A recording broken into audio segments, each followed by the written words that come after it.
Hi guys, welcome back. I'm Miss Seven. This week we're going to make everybody's favourite pizza, classic pizza. There is two main parts to this learning episode. Okay, the two things we're trying to learn and recall are the kneading method. So it is important that you are making your own dough rather than buying a pizza base ready-made. And the second is to make sure that we are eating a range of veggies and protein to make sure that this is a balanced meal for you and for your family. So let's get ready for practical first of all on mise en place. We need to wash our hands, put our hair up, get an apron on, ready half bowl of hot soapy water. We also want to preheat our oven. Now there's slightly different takes on this.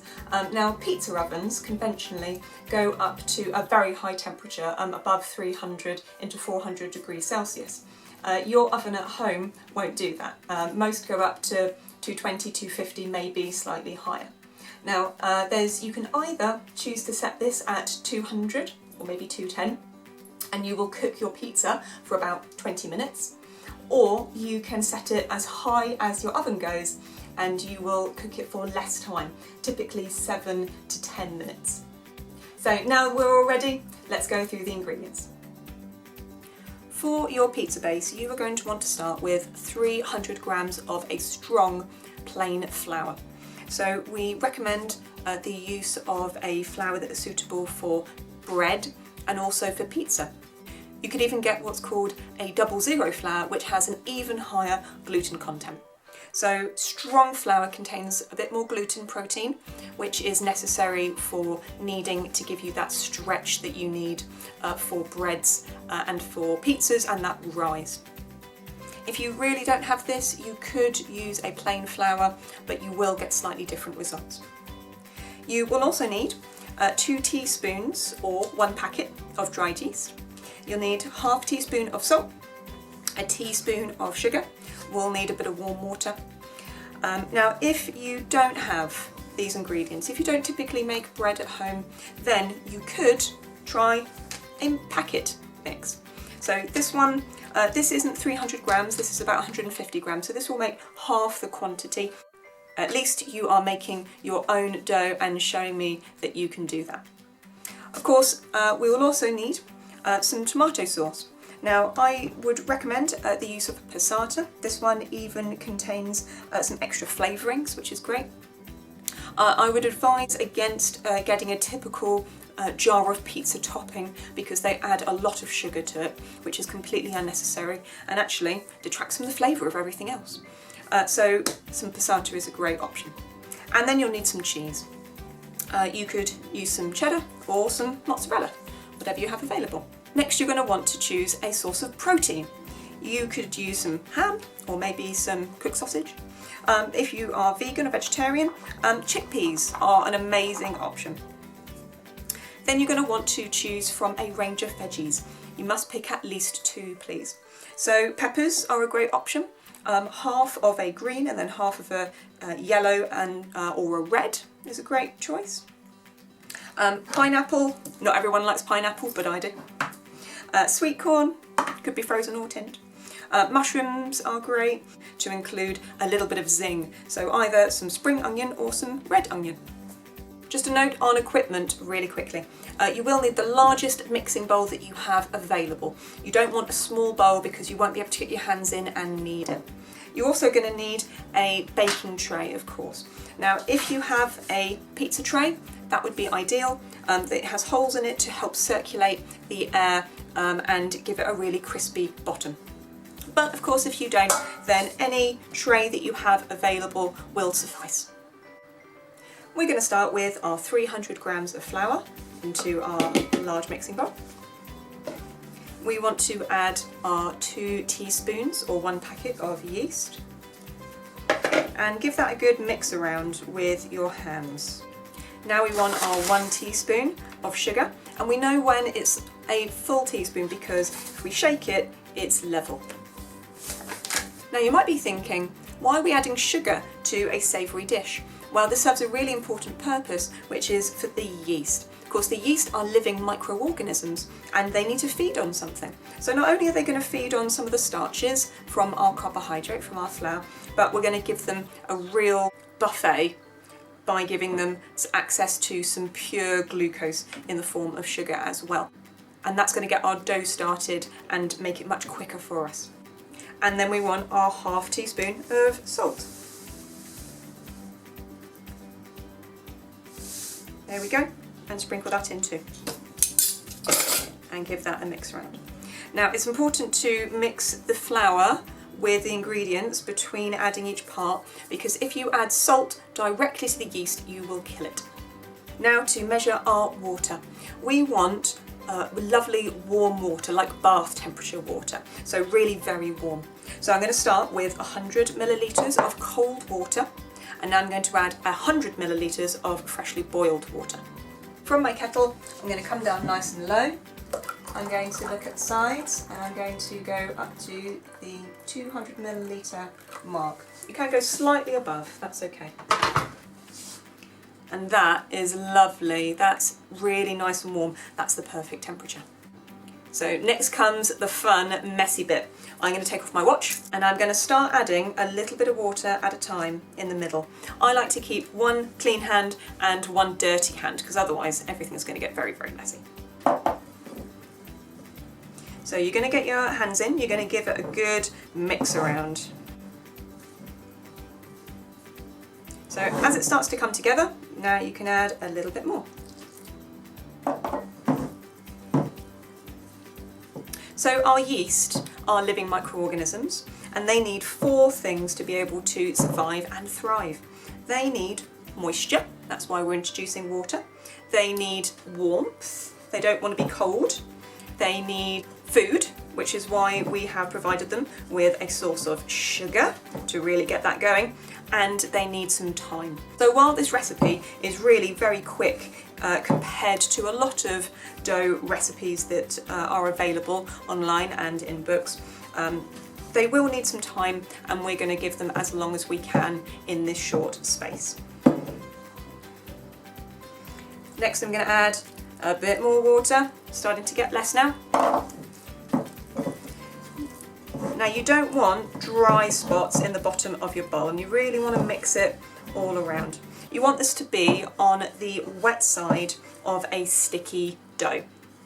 Now I wish I was there with you to guide you and help you with this one, because it really is a matter of practice and feel. But if you think it's probably a bit too wet, it's probably fine. So still looking very, very dry indeed. I'm going to add the remainder of my water.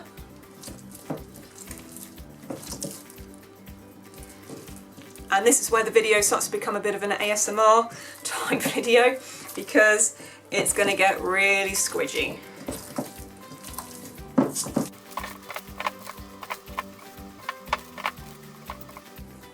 So now I'm going to start getting my other hand in and really giving it a good massage and feeling for any dry spots. You want to make sure that all the flour is well combined. So start to give it a bit of a squeeze and a bit of a shove from your shoulder. And that's looking pretty good. You can see how it's elastic, sort of wants to come back a little bit, and it's definitely really quite sticky. So that is a good place to start. Try and get everything off your hands. We don't want to waste this food. Now they say knead until your hands are clean, which you certainly can do, but I find it tends to help if we go and start with clean hands, so let's go and wash them now. Now comes everybody's favourite part. Let's get to kneading. So I'm going to start with a little bit of flour, and I'm just going to sprinkle it on my surface. We don't want to introduce too much flour to our dough. We've got a lovely sticky consistency right now, and if we dry it out too much, it's going to cook very differently to if we start with a nice sticky dough. So we're just going to have a good sprinkle to begin with. We're going to turn our dough out and just pick up enough flour that it's not going to stick directly to the surface. Great. We don't want to introduce too much, so as little as you can get away with. Now we want to get to kneading. So you want to find the fleshy part of your hand. If you find it now, give it a good poke, this bit here. That's where you're going to be putting all the force into it from. Now I'm right-handed, but if I did all of my kneading with my right hand, my right arm's going to get very, very sore. So it's a good idea to swap. So go right, left, right, left. You could do it with two hands if you prefer. My grandmother, who's been making bread for years, that's how she does it, but you do whichever you find easiest, but make sure you're not doing it all with one hand. So we're going to just gently hold the back of it. We're going to push with the fleshy part of our hand, push out until we start to stretch our dough. Then we're going to roll it back and turn it 90 degrees. Now I'm going to hold it with my right hand, use my left, stretch it out, shouldn't stick to your hand too much, roll it back, turn it 90 degrees. Roll out and back 90 degrees. Out, back 90 degrees. Out, back 90 degrees. And you're going to pick this speed up. Now if it starts to stick to the surface a little bit, that's okay, it's to be expected. Try not to introduce too much flour that you can help. There we go, just move that a bit around. Out, back 90 degrees. Out, back 90 degrees.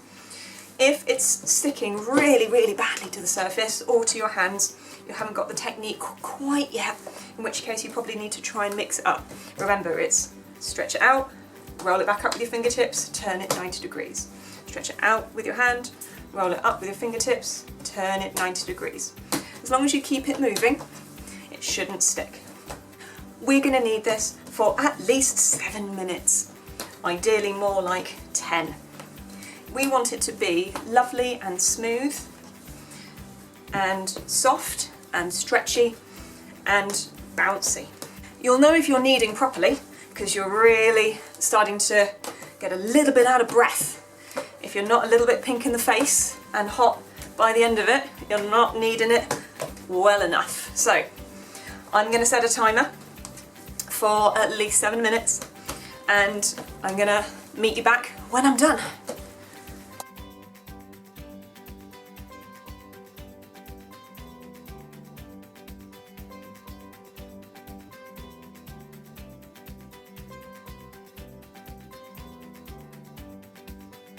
So my dough is now looking a lot more smooth and flexible and pliable. Now ideally, if we were doing this like a professional, we would want to check for the window pane test, which means we take a little bit, we stretch it out and we see if we can see light through it without it breaking. That's not too bad considering it's starting to tear a little bit, but in the time that we have, that's going to work for us. So what I'm going to do is give it a chance to rise a little bit while we're preparing our fillings. So I'm going to put a little bit of flour in the bottom of my bowl, pop the little guy back in, another quick sprinkle of flour just to stop him from sticking. If you're at home, ideally you want to pop a clean tea towel over the top just to keep some of the warmth in. You could put it in your grill space above your oven just to start the process. Or you can just leave it on top of your hob because actually the temperature in the room should be sufficient. So hopefully this little guy is going to rise a little bit when we're done with our ingredients. So hopefully by now we're all pros at prepping our ingredients, but I will go through each one nice and briskly.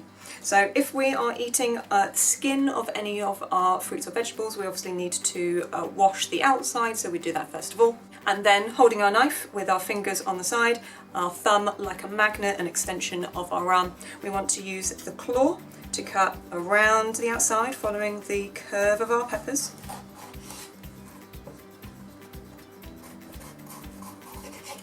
And now rather than trying to cut the top of this pepper, which is slippy slidey and potentially could cut ourselves, we're going to flip them on over until we have the flesh facing upwards, which is nice and grippy. Now we're going to use our claw again. We're going to cut little strips, moving our fingers along as we go. Make sure your fingers are tucked right underneath, so that the knife can't cut your fingers, just maybe scratch the back of your nail at worst. Flip them all around, use the claw, and we want nice little squares. And do that for the rest of your peppers. For For our mushrooms, we want to make sure that we are cleaning them really thoroughly. Because they grow low down to the ground, close to the soil, they tend to get little specks of soil on the outside. You can either go and wash them, which is nice and quick, or you can put your thumb underneath and peel the layers free. Put those in your bits bowl. You also want to cut just the leathery end off of the stalk of your mushroom, unless it's very, very shallow like this one, in which case I'm just going to pull that free.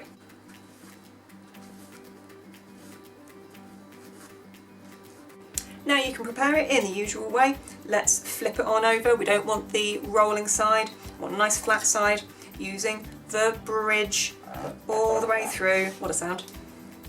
And then we want to use our claw to cut it into fine little slices, which are obviously conventional for pizza. Obviously I just have this large cup mushroom, but button mushrooms would be ideal, and then you'll get nice little slices. But that looks pretty good. To prepare our spring onion, we want to remove the outside layer because it's always rather unappetising, pretty dry, kind of leathery. And then we just want to cut any unpleasant ends like so. Don't waste too much. And then using the claw, I just want nice, small, little pieces, working my fingers all the way up until I get to the end.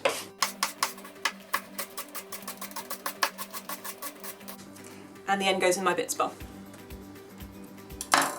For my onion, I could either have nice long slivers, or I could do a fine dice. You decide.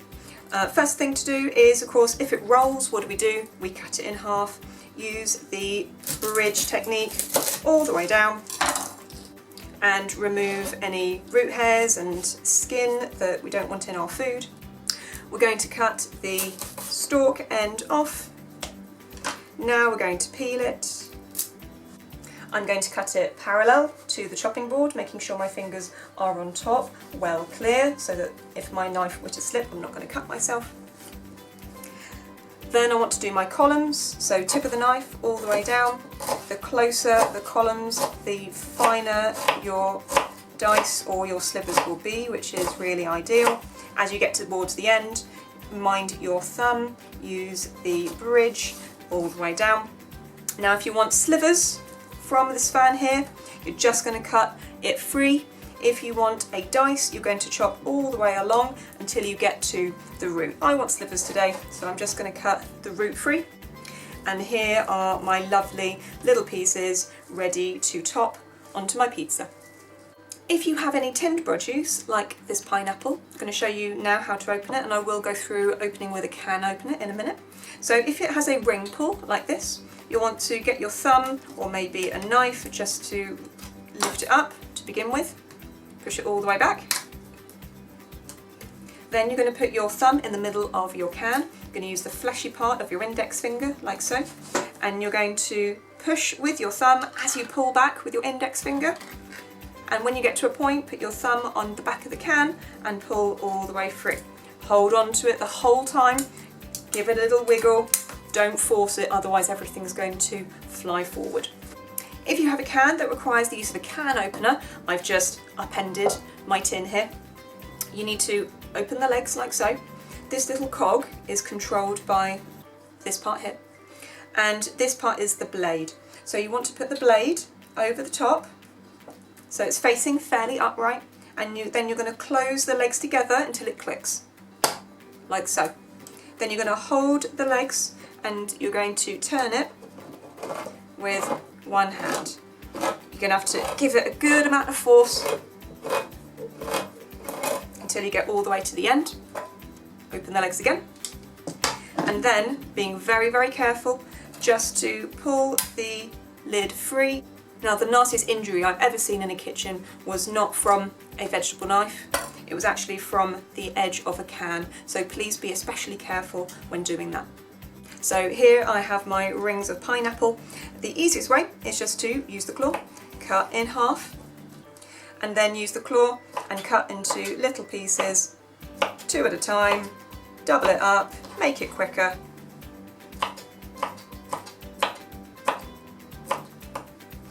Like so. If you're using sweet corn, you'll want to take your tin over to the sink and empty the juice into the sink, leaving just the sweet corn behind. If you've got frozen sweet corn, you'll want to defrost it with some nice hot water in a sieve. There we go, so I've drained my sweet corn and I'm just going to leave this on the side. And now for your protein. If you're using chickpeas, of course, you'll just want to scatter them over your pizza. If you're preparing perhaps a piece of sausage, I would recommend using the bridge, cut it all the way through. Then we've got flat sides to put down, then use the claw and cut them into nice little rounds.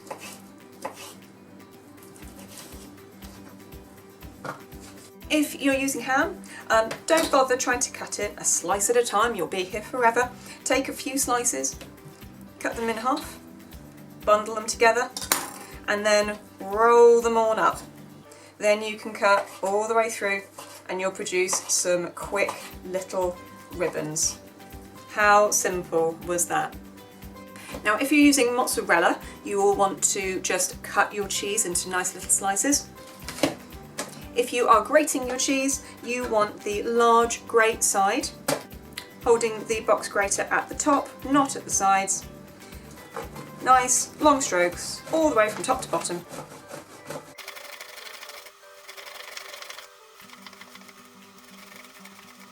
And as you get closer to the end, slow it down, put your fingers flat, and then you'll be able to actually feel if the grater is coming up close to your fingers, and you're actually less likely to grate your fingers. Like so. Now you can see that my dough has risen somewhat, which is excellent. So I'm going to take it out,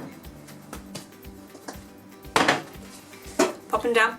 Now this will make for one very large pizza or two smaller individual pizzas, which is what I'm going to do today.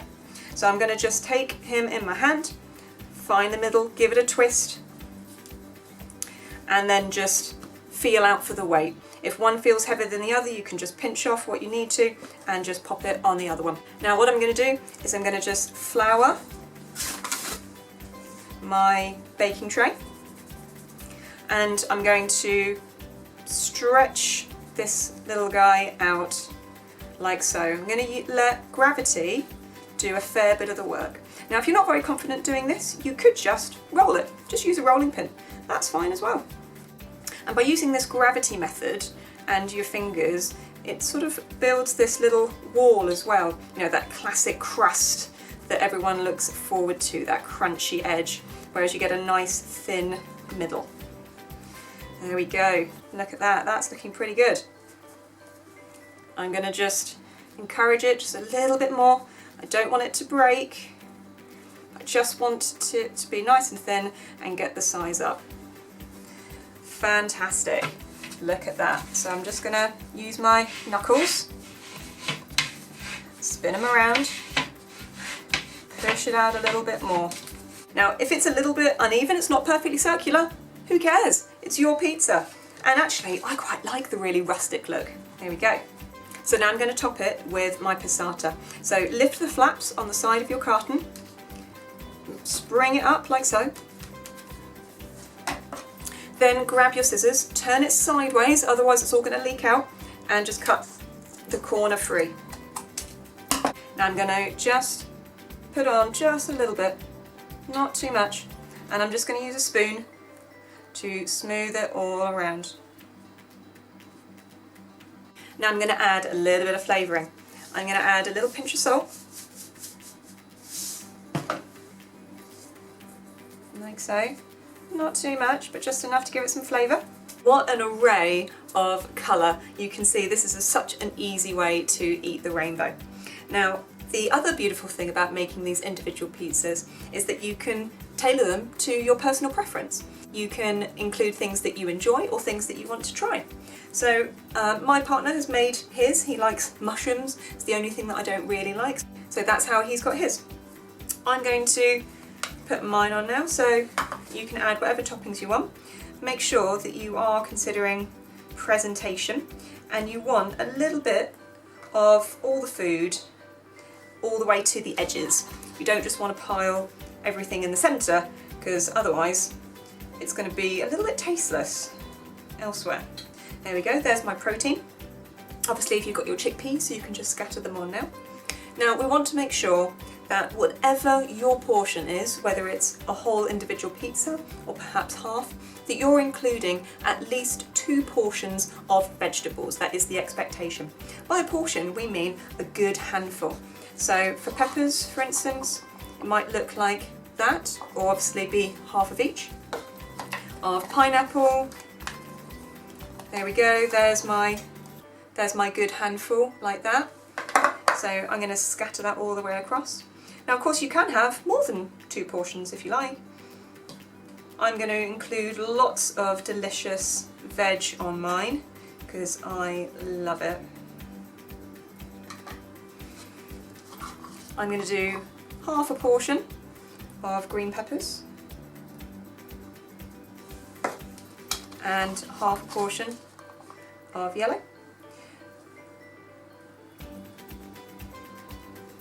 And now I'm going to include a generous sprinkling of delicious red onions, which are so sweet and crunchy. They just sort of caramelise in the oven. They're so delicious. And a good sprinkle of spring onions, which are sort of lighter and fresher and give a slightly different kind of rounded flavour to the dish. And then of course I'm going to top it with a good sprinkle of cheese as well. Try your best to keep it on the pizza rather than on the tray, otherwise it's going to burn and you're going to have quite a lot of washing to do. There we go, that looks about the right amount. Don't want to be too over generous with that. There we go. And the last thing I'm going to do is add a little sprinkle of herbs to give it that really authentic Italian flavour. You want to add a little bit of basil, and oregano is the one that makes it smell like pizza.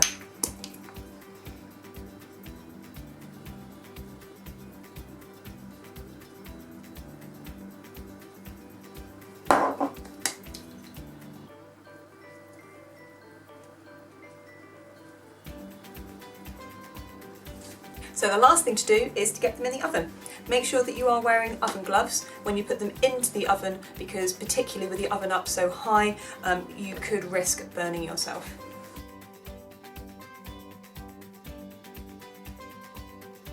It's been about 11-12 minutes and I think they're ready to come out.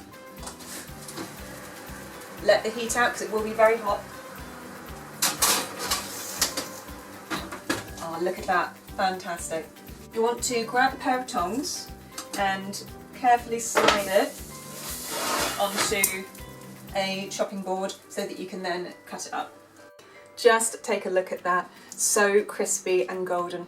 By having the temperature up higher, it really gives you much more authentic kind of flavour. It might take a fraction longer to make dough from scratch, but the difference is night and day. You'll never want to have one of those store-bought bases again. I hope you enjoyed making that with me. I'll see you next time.